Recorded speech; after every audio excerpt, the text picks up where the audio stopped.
Let me play among the stars. Let me see what spring is like on Jupiter and Mars. In other words, hold my hand. In other words, baby, kiss me. Fill my heart with song and let me sing forevermore, because you are all I long for, all I worship and adore. In other words, please be true. In other words, I love you.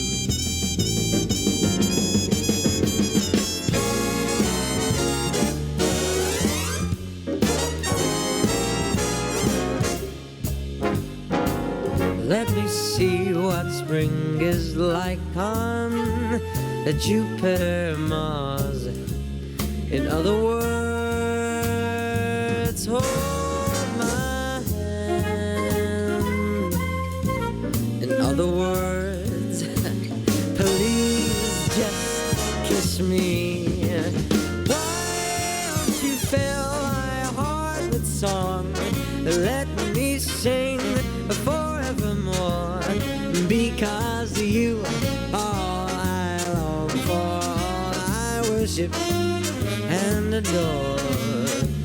In other words, please be true.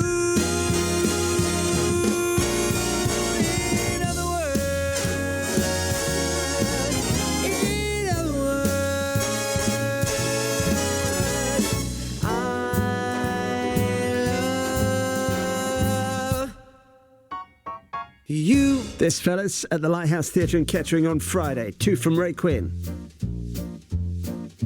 Oh, the shark, baby, has such teeth, dear, and he shows them pearly white. Just a jackknife, as old Maggie eat, babe, and he keeps it out of sight. Don't you know when that shark bites with his teeth, dear, scarlet billows, they began to spread, and fancy gloves, oh, as old Maggie, babe, so there's never a trace of red. Now on the sidewalk, oh, Sunday morning, don't you know, lies a body just oozing life, and someone sneaking around the corner. Could that someone be our boy Mac the Knife? There's a tugboat down by the river where a cement bag is just dropping on down. That cement is just itself for the weight, dear. If I will get you a dime, brother Mackey's back in town. Chip up Louis Miller, that he disappeared back then, way after drawing out. Oh, there's a hard-earned cash, and now Maggie spends. He spends just like a sailor. Could it be our boy's done something rash? Now I said, "Can it die for you?" Yeah. Oh, it's too good to talk to. Oh, look out, there's a lot telling you.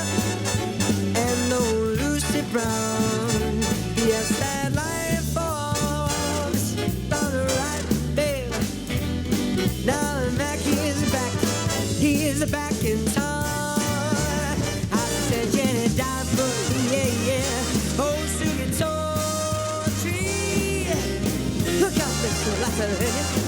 And oh, Lucy Brown, yes, that life forms on the right, babe. Now that Maggie is so back in time.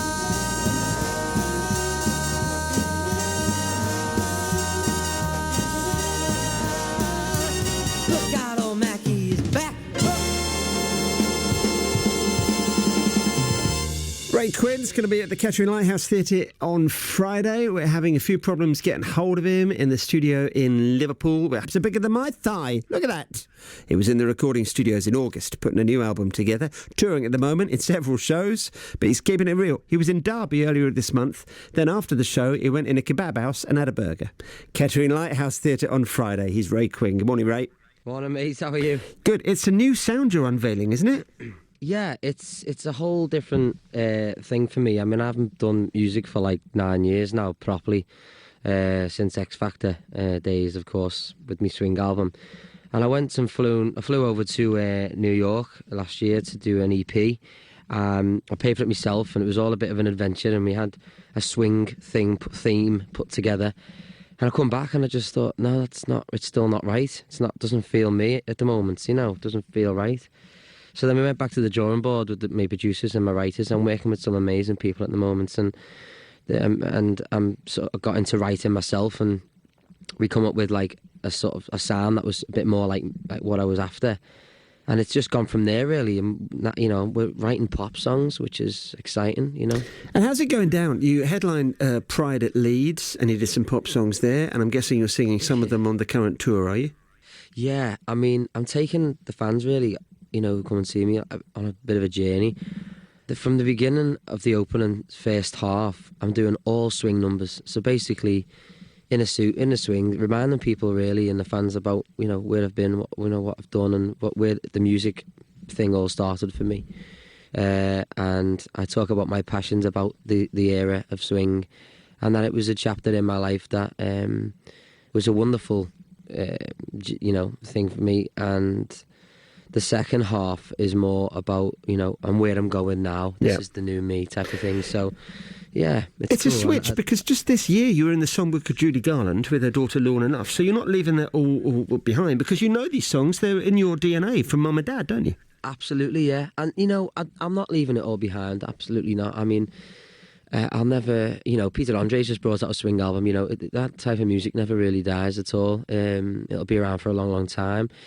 But just personally, I wanted to write music that sort of reflected me, and I'm very passionate about music, so I don't go home and watch the television. I'll happily go home and sit there and just listen to music and research. I'm just so passionate about it.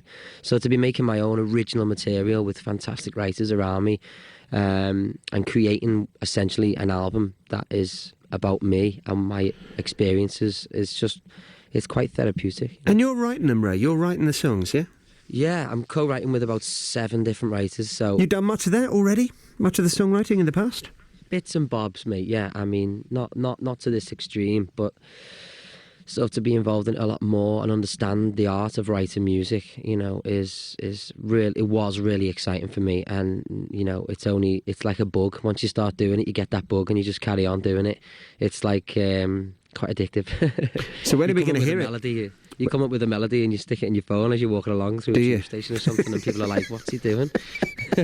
See, in the old days, people used to think you were going mad, but now you can be in your car and you can have conversations into your Bluetooth, so no one bats an eyelid now, do they? No, I know, but we all talk to ourselves every now and again. I think so. So when are we going to see it? When are we going to hear it?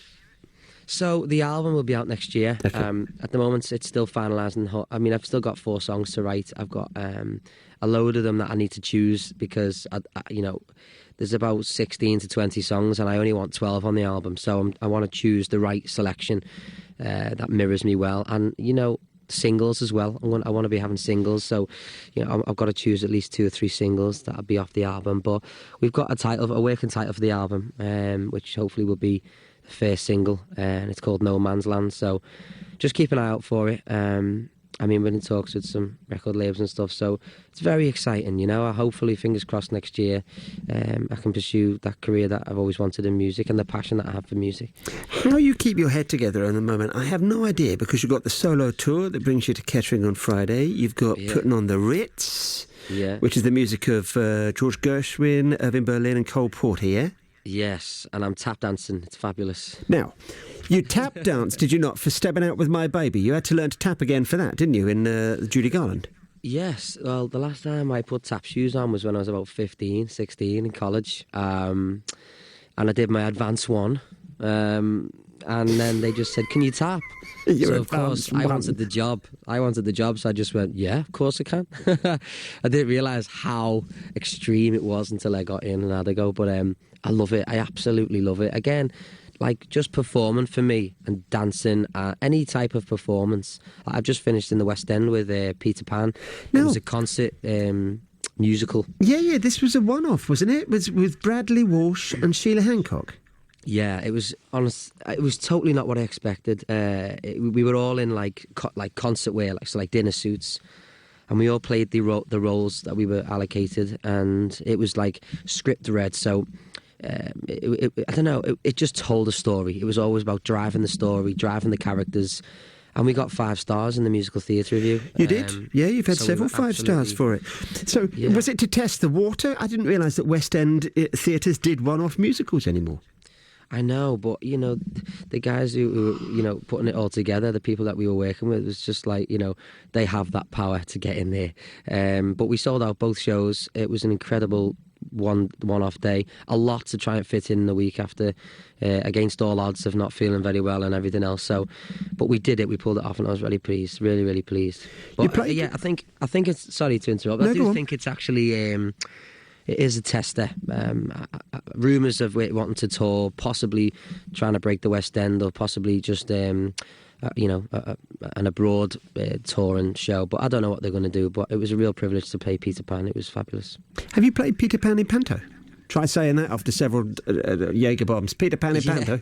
Peter Pan in Panto. I did a while ago, yeah. But I'm not doing pantomime this year.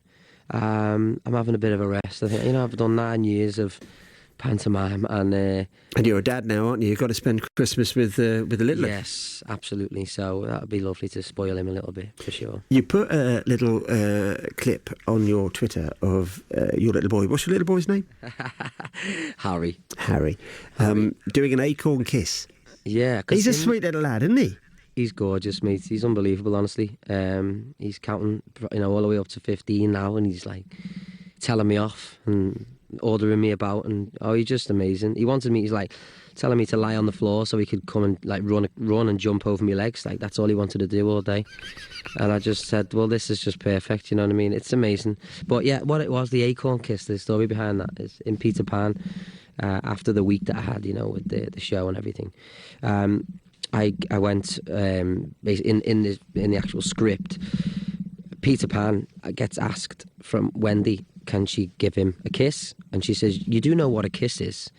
And being Peter Pan, he doesn't know what a kiss is. So he says, of course, covering his tracks type of thing. And he puts his hand out. And she goes to lean in to kiss and realises he's put his hand out, so he doesn't know what a kiss is. So I'll deal with that, and I'll pamper him. So she turns around and gives him a thimble and says, here you go, there's a kiss for you. And Peter Pan turns around and says, okay, well, here's a kiss for you. And he pulls an acorn out of his pocket and puts an acorn in Wendy's hand. And she says, an acorn kiss, my favourite. So when I see my boy, I was going, Daddy's Peter Pan. And he was like, yeah, and I'm Spider-Man and all this. And I said, no, come here. I said, can I have an acorn kiss, And he was like, yeah. And he just gave me a kiss and thought nothing of it. And I just thought, how fabulous. Why can't I share that? And it was fabulous. We should stress that he's a little lad. He's not like 26 or something. He's not pathetic. He's a little boy, isn't he? He's a sweet little fella, your lad. He's 3 now. Lovely. And he is just, he's my angel. I live and breathe for him. Your book that came out earlier this year, this time around, it was a revelation, really, because people know you're a grafter. People know that you're a born entertainer. If they saw you on Dancing on Ice, they'll know the skills that you have as a showman. But it's been hard for you, isn't it? You've not been treated well quite often by a management team and by the rigours of showbiz. It's a tough game to be in, isn't it? It is. I mean, I've always been, I say I haven't been treated well, but I have in some degrees. But I think with the, I've had some fantastic management teams, and then I've had, really bad ones. And it is a hard industry to be in. That's come to fruition to me, especially over the last couple of years, because, you're working hard and you do all these things, and you expect to be taken care of. And there are people out there that can. And obviously some people who do it differently. But I wouldn't say it was wrong. It was just a learning curve. But you know what? I think what's most to play really in this industry is when you're young, comes naivety and a little bit of ignorance to really what is in place, you know. And I think the moment, you know, I only now go, well, okay, I'm going to take control of this and start making it for myself. And good for you. You know, once you have that, everything should fall around you. And if you keep positive, your talent and I mean, this is only my personal opinion on others as well who are in the industry who are totally, you know, out and out talented, who want to break. You know, you just got to always stay positive, believe in yourself, believe in your talent, and you know, you can't argue with that. You know what I mean? So, yeah, finding the right representation and obviously the jobs and things that will come through. You know, so. Good for you. It's the Lighthouse Theatre in Kettering on Friday then. For Ray, here's the number to check availability of tickets. 01536 41 41 41. The book this time round is published by Percy Publishing. Say that publisher for me. Percy Publishing. Percy Publishing. And then No Man's Land. We're going to see that in the new year, yeah? Yeah, absolutely, yeah. And they're a fabulous publishing company. They've got some amazing books as well. Some sort of, if you check them out online, they've got some great books. But yeah, I was just saying the other day when I went to the RSPCA Awards, and it was sort of Animal Hero Awards, and I went down and this chap came up to me and I haven't seen him for years, you know, and I couldn't remember for the life of it, his name. But I was like, oh, hi mate, how are you? I said, when was the last time I seen you? And he said, oh gosh, a very long time ago. We worked on Brookside together. I said, really? He said, yeah. He said, you were only about 7 or 8, I think. And I went, yeah. He said, hang on a minute, how old are you now? I said, I'm 28 this year. And he went, gosh, you're celebrating 20 years in showbiz and you haven't even reached 30. I went, I know. Amazing. Saturday, by the way, I'm saying it's Friday. It's Saturday, my mistake. Saturday, 31st for Ray at the Lighthouse. Halloween. That'll be good. Yes. Good. Very good. It's nice. I won't be wearing a mask. I'll just go out as, you know, as myself. You can't hide a face like that, can you? Nice talking to you, Ray. Thanks very much. And you too, bud. Cheers.